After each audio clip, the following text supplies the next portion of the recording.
अस्सलाम वालेकुम जी। आज का टॉपिक हमारे पास fluid drift perpendicular to magnetic field है।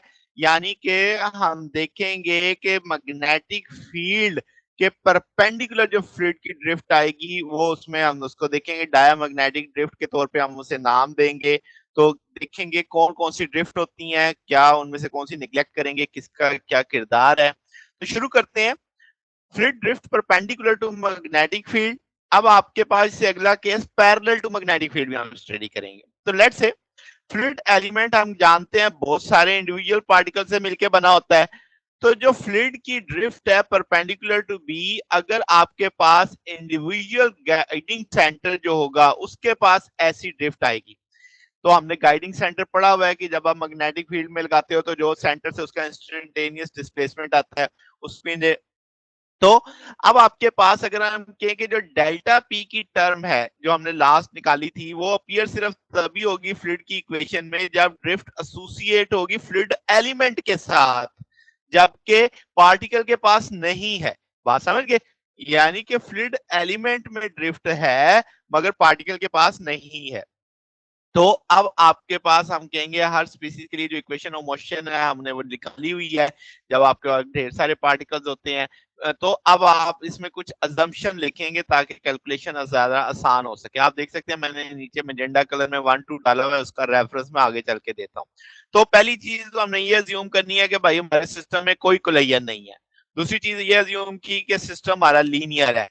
अब जो आपके पास पर्टर्बेशन है उसकी फ्रीक्वेंसी लो है as compare to plasma frequency. तो ऐसी सूरत में जो डेल डॉट आपके पास है ये हम निग्लेक्ट कर देंगे इस फैक्टर को। आगे चल के हम इसे देखेंगे भी कि इसके इलेक्ट्रिक फील्ड अगर आपकी जीरो है तब भी हम इसके निग्लेक्ट हमें पता लग जाता है कि ये फैक्टर निग्लेक्ट हमें निग्लेक्ट ही करना है। फिर अगर स्लो ड्रिफ्ट आपके पास अगर हम टाइम स्केल ओमेगा सी के लिए से कंपेयर करें तब पार्शियल और पार्शियल टी योटा ओमेगा ये बराबर जीरो के आ जाएगा। ये हम पिछले लेक्चर्स के अंदर प्रूव कर चुके हैं कि पार्शियल और पार्शियल टी योटा ओमेगा के बराबर है। तो अगर ये स्लो है तो हम कहेंगे ये इक्वल टू जीरो आ जाएगा। तो इसका मतलब partial v over partial t equal to zero होगा। तो इसका मतलब ये जो मेजेंडा कलर में 1 और 2 लिखा हुआ है ये आप इसे निग्लेक्ट कर देंगे तो इसका ना लेफ्ट साइड आपके पास जीरो हो जाएगी सारी की सारी। तो अगर हम ये माने कि ई और बी आपके यूनिफॉर्म है, एन और पी के पास ग्रेडियंट है, तो ये आपकी सिचुएशन आएगी कि आपके पास जो प्लाज्मा का एलिमेंट है वो मैग्नेटिकली आपने कन्फाइन किया हुआ है। ठीक है।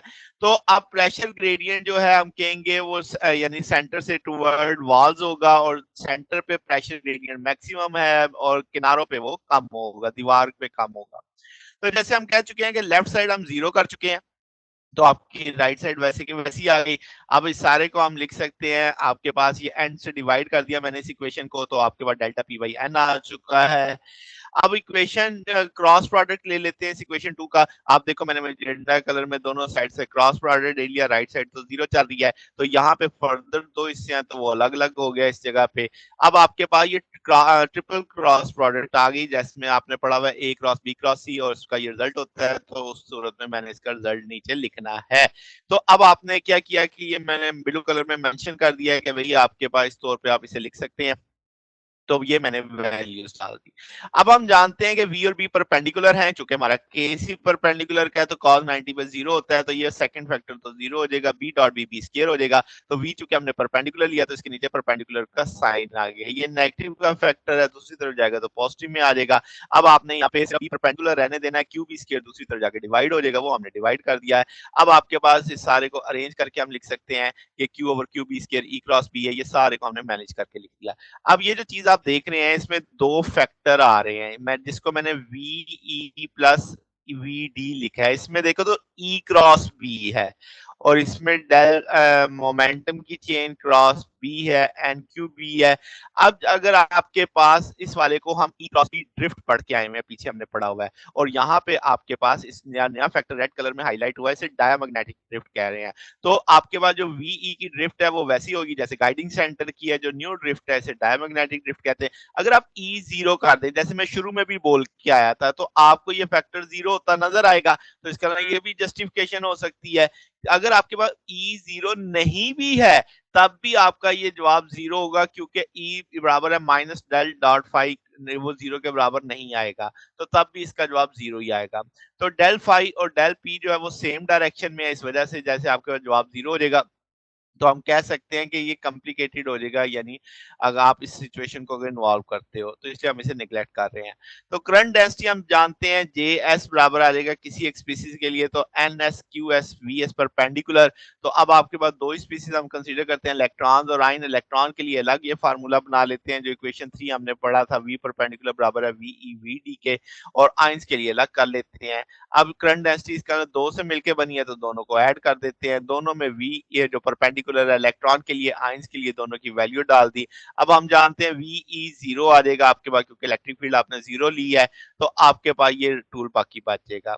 अब आप डायमैग्नेटिक ड्रिफ्ट का फार्मूला जानते हैं, तो इलेक्ट्रॉन्स के लिए अलग लिखा जा सकता है, उस DE के आगे मैंने E डाल दिया है, तो Q की जगह माइनस QE आ जाएगा, तो वो नेगेटिव नेगेटिव क्या हो जाएगा, पॉजिटिव हो जाएगा, उसे इस तौर पे लिखा जा सकता है ड्रिफ्ट, और जो आयंस के लिए नेगेटिव वैसे ही चलेगा साथ में।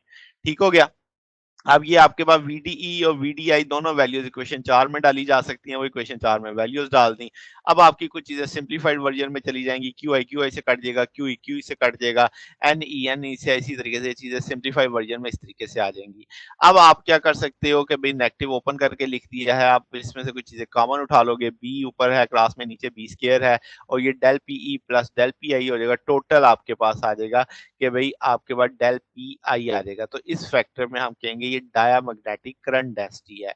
तो ये हमारे पास आज का टूल है। अगर आपको इसमें कोई बात पूछनी हो, डाउट हो, तो नीचे कमेंट्स में पूछ सकते हैं। वीडियो अच्छी लगी हो तो वीडियो को लाइक कीजिएगा, दोस्तों के साथ शेयर कीजिएगा, चैनल को सब्सक्राइब कर दीजिएगा। अब तक के लिए इतना ही, बकिया इंशाल्लाह फिर नेक्स्ट देखेंगे। ओके, अल्लाह हाफिज।